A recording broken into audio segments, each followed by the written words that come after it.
Layn Credit University. My name's Conrad Layn. Anytime you want to pay your debts off, that's definitely recommended.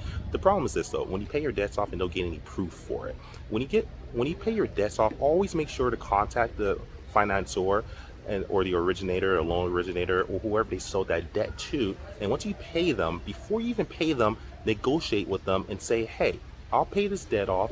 Can I pay less for this?" Or, "Hey, once I pay it, regardless if it's negotiated down to a lower amount or not, um, I need you to, once I pay this, I want a deletion letter. Something that shows that I paid this in a satisfactory manner and that upon paid, you'll actually change this information from negative to positive and paid in satisfactory."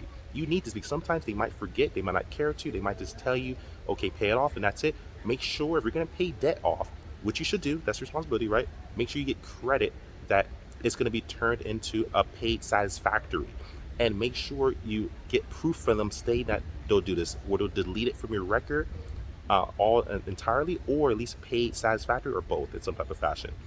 There's different information on different credit bureaus for Experian, Equifax, and TransUnion. So it might show up differently, but make sure from them you get a letter so that you yourself, if they drop the ball and forget, or whatever the case might have, they don't do it, or not, or they're dishonest, and just tell you that so they could pay off, they could make money back. That sometimes these debts are sold to third parties where they'll say whatever they can just to get you to pay. So you want to make sure that they actually do and keep their promise of deleting this from your record or change it to paid satisfactory. So if you have that letter, doesn't matter if they do it or not, you can send it and submit it to the major credit bureaus yourself, and that at that point they can remove that information from the credit bureau. Very important to do this. Always do your absolute best to make sure you do this to protect yourself.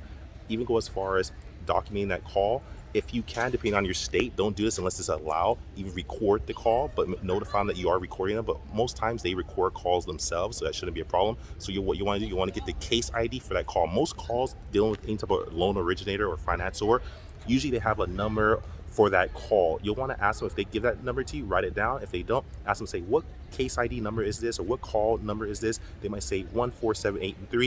You write that down so that if anything happens, you give them that number and they can search the records and see that this person that was on the phone with you did accept your your debt negotiation and the debt letter to be sent, so that way you have proof.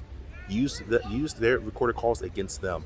But anyways, definitely recommend paying off your debts, but make sure you get proof for it, people. Anyways, love you guys. Follow me on Instagram currently. Like, subscribe, share. Currently, out. Peace.